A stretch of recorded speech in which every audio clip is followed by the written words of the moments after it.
Welcome to the first official Ikigai Essentials podcast. We're a movement and community, but ultimately to all those that can benefit.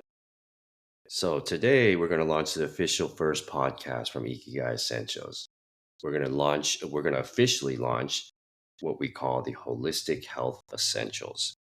So this is basically just going to be like a series of topics, discussions. We're going to focus on basically our overall well-being, how we can improve our lives, how we can be happier, how we can just live a full holistic health, kind of with an Asian twist in it as well. So today, one of the focus that we're going to talk about, we're going to focus on connection and friendship. So I think one place that we can start out with, and Bill, feel free to jump in here anytime. Mm-hmm. So when we talked about launching Ikigai Essentials, initially we were thinking about having X, aka Twitter, getting like an Instagram, maybe doing like TikTok and all the different social media channels. And the more we talked about it, the more we thought it would be more interesting if how about we actually didn't do any of those things. We know, you read the research, you read the news, and you read about all the things, all the negatives, all the detriments from social media. And we thought, you know what if we kind of do things in a different way? What if we just do the newsletter, just do the podcast, and eventually we'll have a website, and then we'll have LinkedIn, and that's it, and see how that goes. So for people wondering like why we don't have social media, this is why, because we actually are, and we'll talk about it today. We're trying to get people away from that world, and we'll talk about why that is today. So if you want to talk more about that, Bill. Yeah, for sure. Like when we first talked about having all these social media platforms for this project, my anxiety levels were just kicking in. About 2.5 years ago, Thanksgiving of 2022, I actually just did like a whole social media purge. I got rid of Facebook, Instagram, I don't know, whatever other social media platforms. I was just, kind of sick of it. I was kind of over it. So when Oliver and I kind of hooked up and we were talking about using social media, I was getting antsy. I was getting anxious. I was like, I don't really want to do this. But with this strategy, I think it's actually helped us in the long run. I've noticed that, I'm not focused on my phone, swiping and looking at all these different posts from other people while trying to focus on Ikigai Essentials. I feel like, I'm not getting bombarded by all these different messages and notifications that are really obviously just kind of meaningless in my opinion. So I think that really is just really helped me in the short term. And I think it's going to help me and definitely benefit in the long term as well without all these social media platforms we're using. Yeah, and so I used to use Facebook, and the reason why I started Facebook actually was when I was living in Japan. I made friends with a lot of people kind of from all over the world. And in the beginning, Facebook was a great tool to kind of keep in touch with people from all over the world that, it may be hard to call them. And, you could see them post pictures of, of themselves and their family and kind of stay connected with them that way. But, as Facebook evolved, I noticed it just became a very, very toxic, like negative place where I felt like every comment was just all the comments section. I mean, now you go to social media, any post or photo, everyone's going to the comment sections because you're going to see some kind of crazy comment, whether it's super negative or some kind of attack, and that's why I left Facebook. I started using Instagram, and in the beginning, I think it was the same thing. It was a great place to see photos of your friends, people that you had kept in touch with. And I felt like in the beginning, it didn't really have that negativity, but I see it now. And living in LA, you see people who are influencers, which is like probably my least favorite word in the world. Where they'll be at, you'll go to some kind of exhibit like the Getty Museum, for example, in LA, or to the Disney Concert Hall. You'll see them, you'll know exactly who they are. They'll put on this huge fake smile, take like this elaborate picture or video, and then as soon as they have it, the smile disappears. and they leave. They don't even go inside. So it's it's just not it's not a real. I think it's just like not a real thing. It's not a real place. Like when you're looking at photos and videos, that's not the reality of that person. Agree. So I think it's been really important for me to kind of step back from that, and otherwise you're going to start comparing, and that never leads to a good place. Exactly. About 3 weeks ago, I took my son to the Harlem Globetrotters at this arena in San Diego, right? And he's only 6 years old, and he's like, I think I see a YouTuber. I'm like, what? Who's that person? I don't know who it is. And he knew him, or I think it was a her, right? So he knew her, and he pointed her out. He tried to say hi.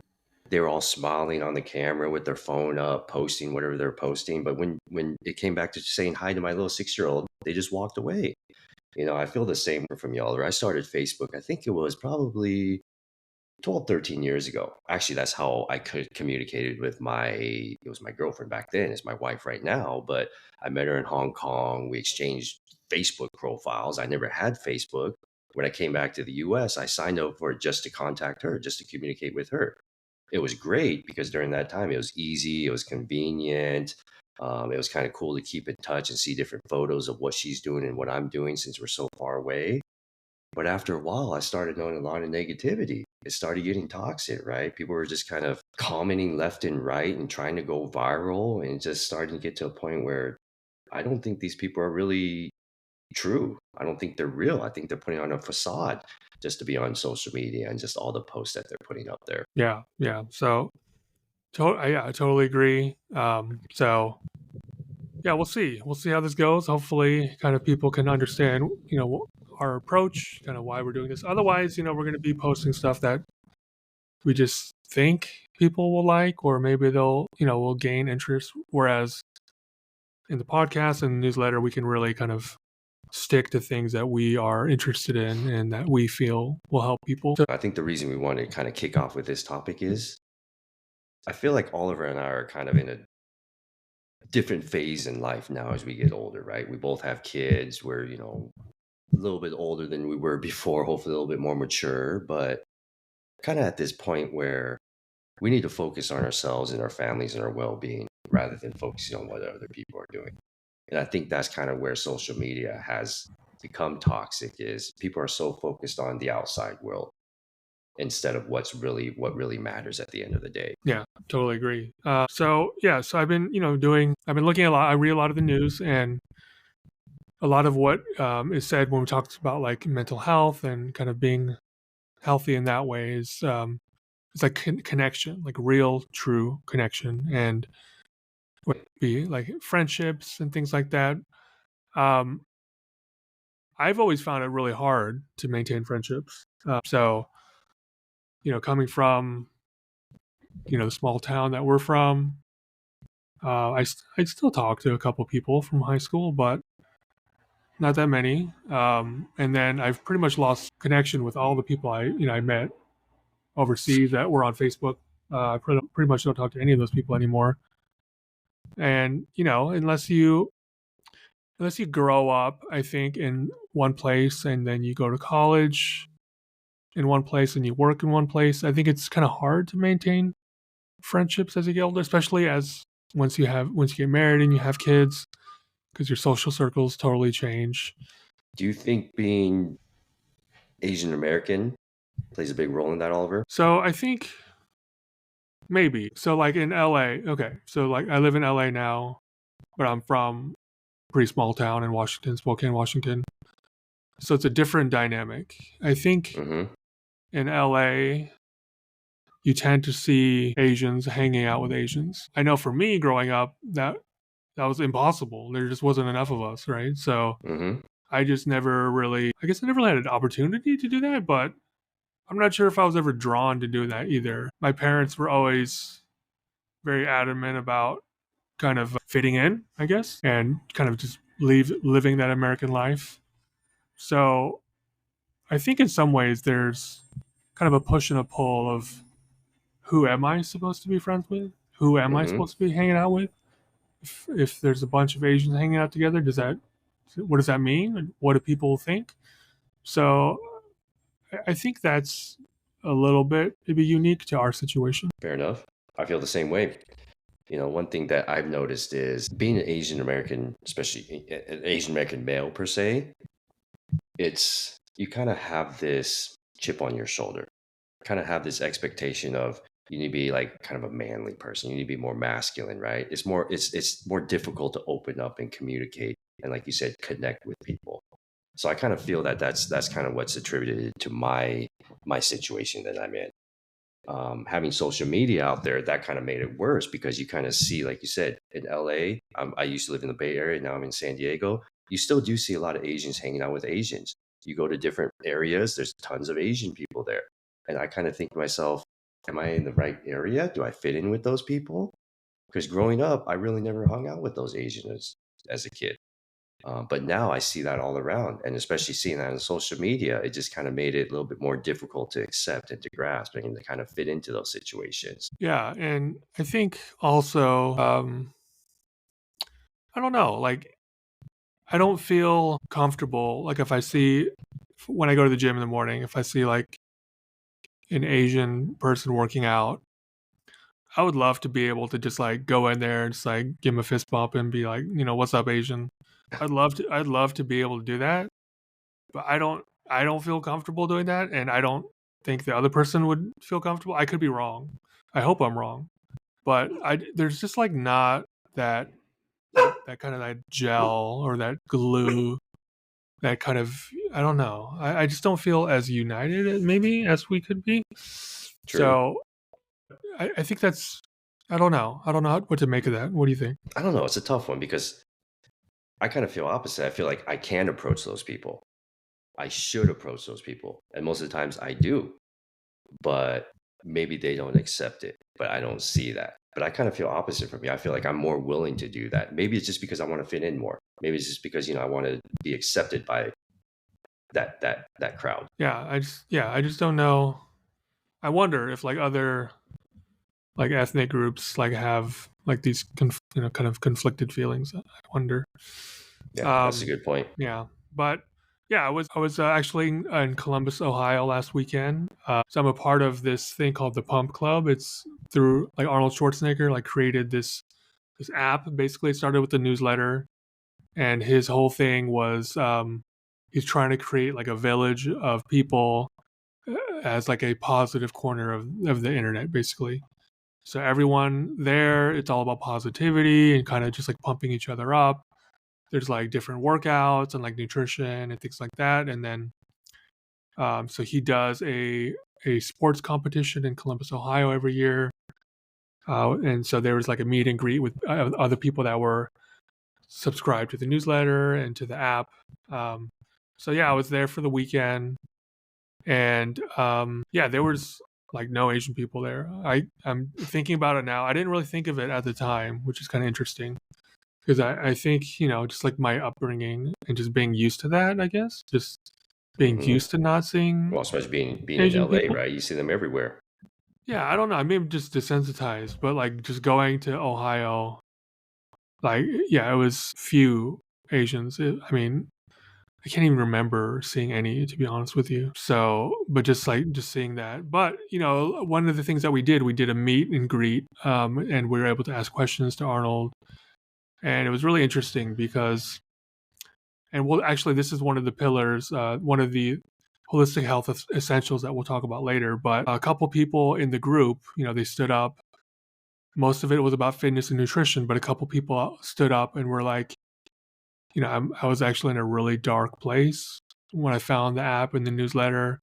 I was really close to kind of taking my own life, but just finding this community and the support of this community has kind of brought me out of that darkness. So it's really kind of interesting to see more and more people and more situations. Like, this is not like a fitness competition where there's like bodybuilding and like these, Hmm. massive weightlifters and bodybuilders, and you have people kind of talking about mental health. So I think it's really interesting that we're in a place now where people are more willing and open to talking about it. And I think that's where we brought up earlier. That's the connection that people are looking for. I think it doesn't really matter, what race you are, what ethnicity or what background you are, but everybody needs that connection. Everybody needs that kind of that community together to be a part of. One thing I've experienced lately is a little bit different from you, Oliver, is I was actually in the Bay Area last week. And prior to that, I had a job interview trying to get this position, engineering position. I actually knew one of the people who worked there. So he got me a referral and got me into the door and all that. So I thought the interview went pretty well. It's a good 45 minutes of discussion. I think I nailed every question. But a couple of days later, they came back and said, "Oh, you know what? We're not going to move forward. We're going to find other candidates." Okay, so be it. That's fine. But I reached out to my friend who referred me, and he told me that, hey, one thing to note is don't be discouraged. The reason maybe you didn't get the reason is because you're Chinese, you're Asian American. One thing that he told me is that there's a large populations of Asians, primarily Chinese people who are in that organization. And management has told them that, hey, you know what? Maybe you shouldn't hire any more of these Asians because there's so many of them. You should maybe diversify a little bit more. And since I was in the Bay Area last week, I actually met up with him for coffee, just thanked him, had a chat with him. He took me around and he's like, hey, look behind, look at what you see.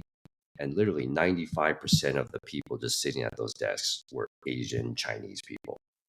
I was a little annoyed. I felt discriminated. I felt like I was very qualified for that position. But hey, just because I'm Asian American and there's so many of them, I feel like that's the reason why I didn't get onto the next round. And I feel like that's more and more prevalent these days. I'm starting to see that now. My kids are younger. They're not ready for college yet. They're still probably 10 plus years away from that. But there's all this stuff going on is, hey, if you're Asian American, it's going to be harder for you to get into college. There's so many applicants with that last name, with that ethnicity. And it's scary. I just wonder, how is it going to be in the future? Is there going to be continue to be more of that discrimination going forward? Who knows? Yeah. So I mean, I see that. Obviously, I see that too. My day job is working at UCLA. So yeah, I mean, you definitely see it. But so one of the things that we talked about, so kind of getting away from social media and connecting actually with people. So it gets harder as you get older to be able to do that, and I think for me, it kind of just depends on where my levels are. Like some days I just have more energy to be able to kind of put in more effort basically into connecting with people.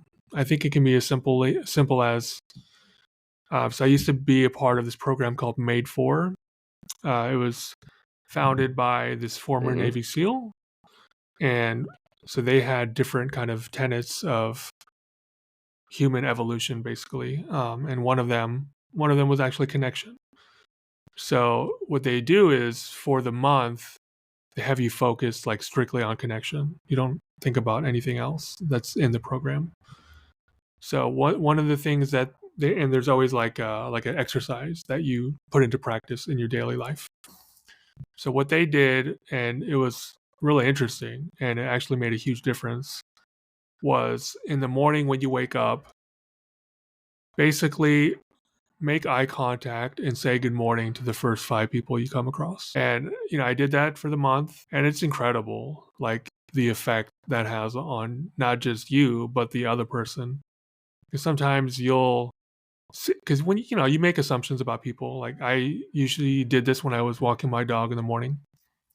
So you see people, they're either on their phone, they're looking down, or smoking, or whatever.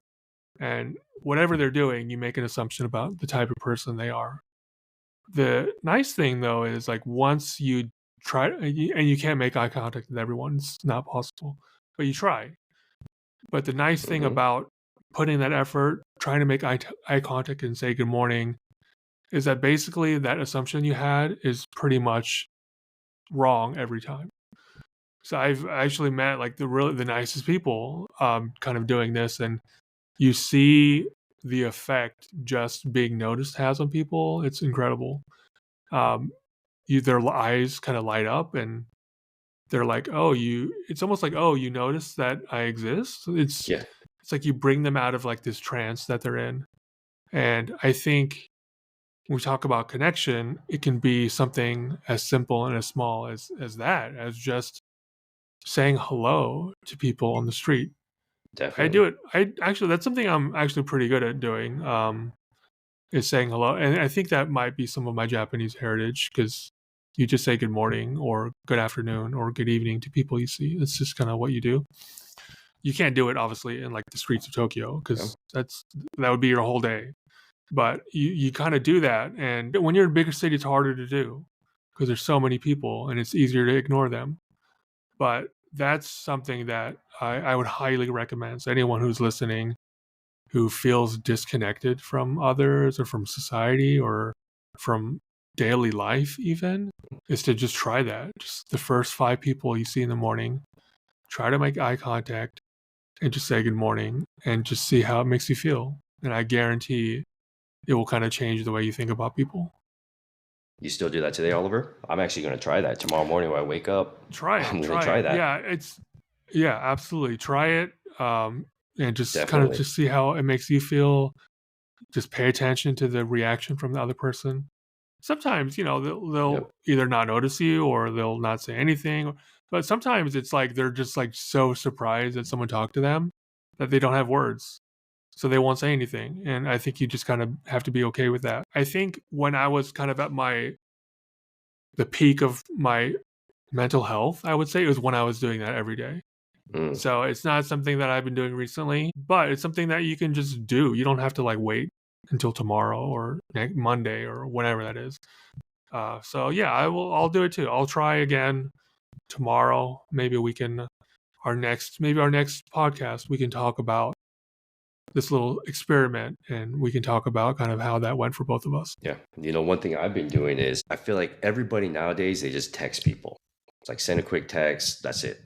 I actually just pick up the phone and call them.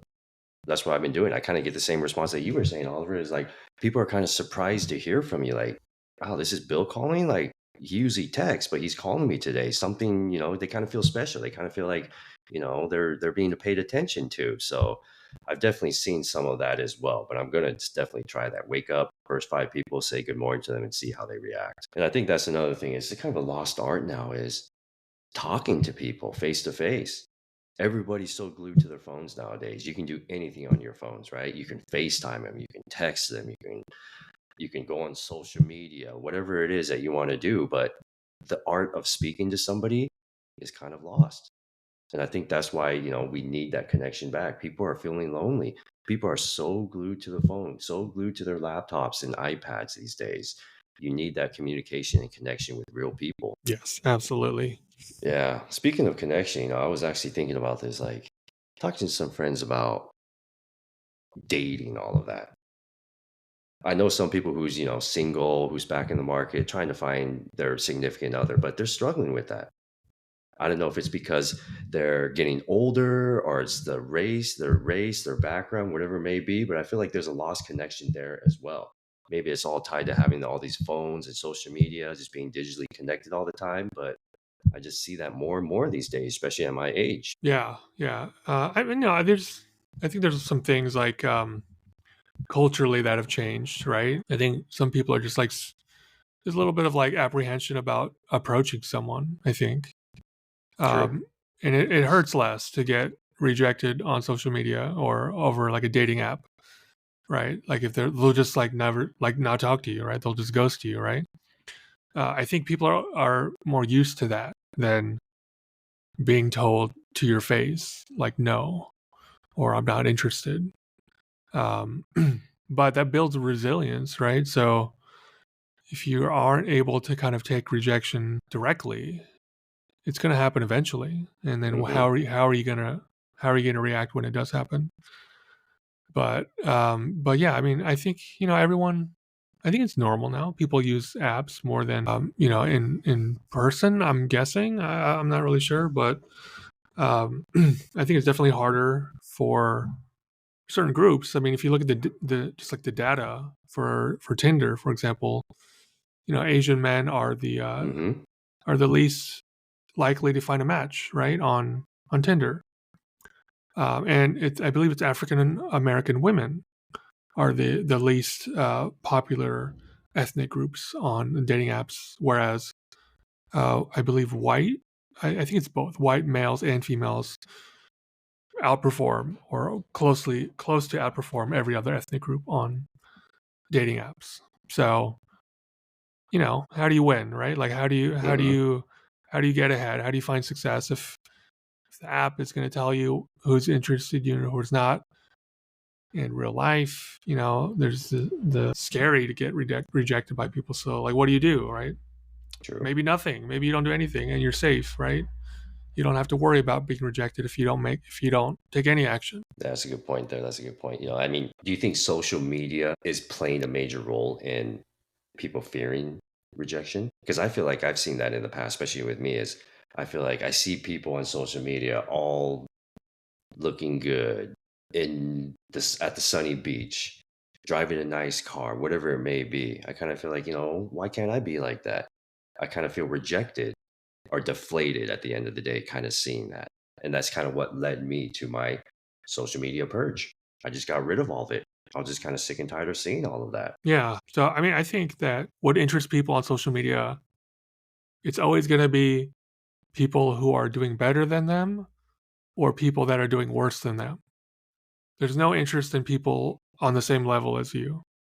So that's why I think you never see that. It's either Hmm. someone having the worst day of their life, which also gets a ton of likes and comments and shares, Yeah, or it's that's someone true. living their best life, right? And in Yep. the Bahamas or whatever, driving a nice car and lots of money and all that. So, I mean, how do you get away from that? If because you're not going to see people like you on social media, so there's no perspective, right? Because you're seeing a skewed version of the world, and there's nothing to relate to. So it's either going to cause envy, like why can't I have that house, or why can't I Hmm. have this many likes or comments or what have you, or at least my life is not that bad. Like when you see someone going through a really tough day, but there's no perspective on what an average everyday life looks like for most people. Good point. That's a good point. Yeah, that's why, I honestly felt like it was just a facade, but you're right. You don't really see people talking about their normal everyday lives. It's always the highs and lows on there. Yeah, I mean, I think a lot of it. Yeah, no, go ahead, go ahead. No, I was going to say, I've been reading about this a lot, and I just actually heard this the other day is, Charles Barkley was always against social media. He actually made a comment a while back, which I feel like it's a little extreme, is he said media is a place where losers go to feel important. I don't necessarily agree with that. Like I said, I think it's pretty extreme, but there's a little bit of truth behind that. Now, as Charles Barkley's getting on social media, and the Shaq, he even asked him, he's like, "Why are you getting on social media now? I thought you hated social media. I thought you were against it." And he says, "For business purposes only." I agree with that. I think there's a lot of advantages, a lot of benefits of using social media for business, for marketing, whatever it may be. But what Charles Barkley says does make some sense is, it is kind of a place where people go to make themselves feel important. I don't want to use losers, right? That's kind of a rough word to use, but they do want to glorify themselves. They do want to make other people realize that, hey, they are in a great spot. They are in the Bahamas. They did spot a new car, whatever it may be. It makes them feel better, which I respect that. I get it. I think that's good, but everybody's different. I think for me, it didn't make me feel better. It kind of made me feel worse, in my opinion. Maybe it's because I'm getting older. Maybe I'm just kind of don't have the patience for all that. But it just felt like it was driving me down, bringing me down instead of making me feel better at the end of the day. Yeah, I mean, I think a lot of it is just like validation, right? So True. Everybody needs that. yeah, and then if you see, I don't know, if you go to like a concert or something like a Taylor Swift concert, for example, it's going to be millions of phones recording the concert instead of people actually watching the concert. Hmm. And I think that happens anytime you pull out your phone. You're actually not really seeing what's happening. You're looking at the world through a piece of technology. Hmm. So, but it's like I think it's like a form of validation, and I don't know. I mean, for Charles Barkley, he just genuinely seems like a really happy person.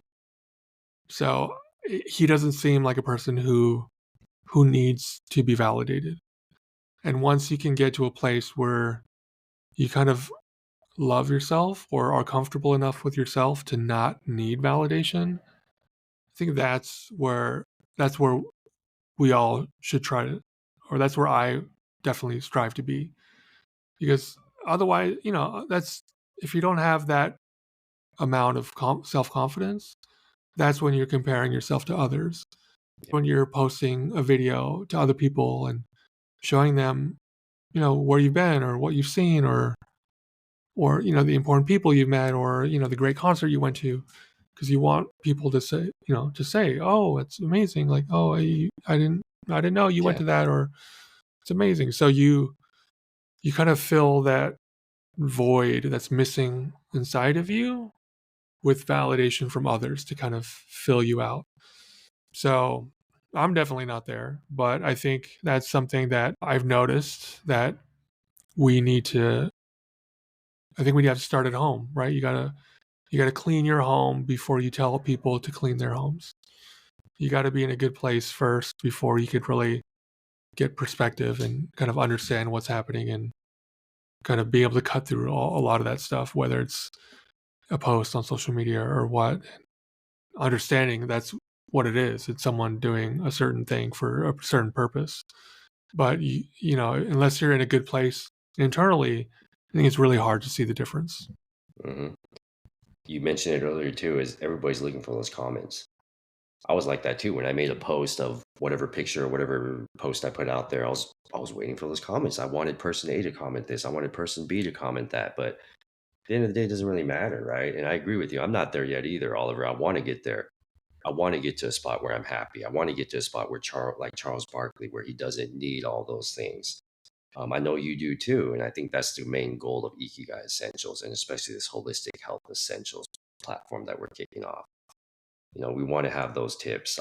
It's going to help me in the long run too. Right. Yeah, I mean, it's crazy. It's like we value the opinions of strangers more than we do the people that actually know us. Yep. If your kids or your wife or a friend praises you, it's really easy to brush that off or to not take it seriously or not kind of let it sink in.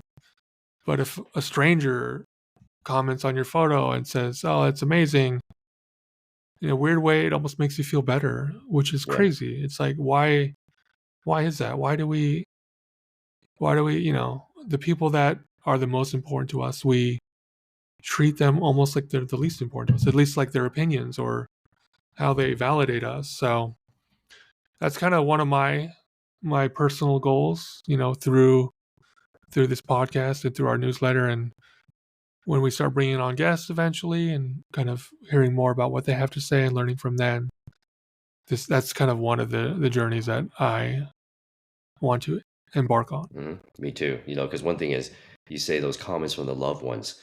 When I hear that, sometimes I feel offended by them, to be honest with you. Even though it's coming from the people that know me the best or that love me and they mean nothing but the best, but I feel offended. But when I see person A who I haven't talked to in 15 plus years make a comment, I kind of get a smile on my face for some reason. It's weird. It's wild. It's kind of backwards, in my opinion. Yeah, it's I don't know. I don't know why we do that. I mean, maybe there's a reason. I don't know, like scientifically why we do that, but yeah, I mean, I think as we kind of close things down, I mean, I think that's kind of the one thing, maybe a couple things to think about, for everyone who's listening, and is you don't have to cut social media out completely. I don't think that's reasonable for a lot of people. I mean, even for me, I deactivated my social media accounts, but they're still there if I ever want to turn them back on again. But science has shown that just being more mindful about how much social media you consume and kind of how it makes you feel. Like, do you feel better or do you feel worse? Like after you kind of doom scroll, like in the night, like what does it do to you? Like physiologically, are you Hmm. able to sleep okay after that? And then maybe like also like try to connect with a friend. Like as Bill said, he's calling people now, and just call someone in your contact list that you haven't seen or you haven't talked to in a while, and see what they say. Listen to the tone of the voice as they answer the phone. They'll probably be very, very happy to hear from you. Hmm. or meet them, in person, and compare how you felt. Like, do your social media thing, look at the comments, make comments, look, read all that, and then connect with someone in real life that you haven't talked with in a while. A real connection. It could be over the phone, it could be on FaceTime, or it could be in person. And just kind of take notes. Like, how do you feel after both of those interactions? Like, and Yeah. compare them. Yeah, I was just gonna say like FaceTime thing, right? Like I FaceTime my parents, but they're in Seattle, so I can't see them physically. But I sometimes FaceTime somebody who lives 10 minutes away from me. I'm like, why can't I just drive, meet them somewhere, have a cup of coffee, meet them face to face, catch up with them?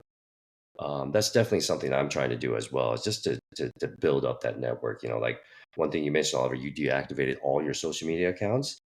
I just completely shut them all down. But recently, I just signed up for Instagram. But one strategy I'm using right now is I did not install Instagram on my phone. I did that on purpose because I don't want to be in the habit of being bored one day, just doing nothing and just scrolling through Instagram. It's kind of wasting my time. I only have it on my laptop. So, I don't have my laptop all the time, but I only use it once in a while. So I'm trying to limit myself and come up with different strategies, like you said, just to calm my mind or get away from all that social media. I agree with what you said. Is it's going to be tough for a lot of people to get rid of social media completely. It's really tough to quit cold turkey on a lot of things, social media included, but just find different ways to connect with those people. Instead of texting, call them. Instead of FaceTiming somebody who lives 10, 15, 20 minutes from you, go meet up with them somewhere and you go have lunch, grab a cup of coffee and catch up with them. And like Oliver said earlier, is wake up. I'm going to do it tomorrow. Say good morning to 5 people. See how they react. See how you feel after that. That's kind of our call to action as we wrap up this official podcast here from Ikigai Essentials. So, I hope this is helpful for folks. I definitely think it's going to be helpful for myself. I definitely need this. But we're just trying to see, what we can do to enlighten people, what we can do to get that connection, that eliminate the loneliness, get all that back in place. Yeah, absolutely. Yeah, and then just like, please rate the podcast if you can, share it if you can, and then in the comment section, if you have an episode that you would like us to do or like us to focus on. We want to build a community of people who we can all build community together and help each other. So if there are things that you want us to talk about or focus on, yeah, please let us know. We'll be more than happy to hear from you. Absolutely. Stay tuned for details on the next episode here. Really appreciate everybody's time and hope this is helpful for everybody. Take care, everyone. Thank you. Thank you.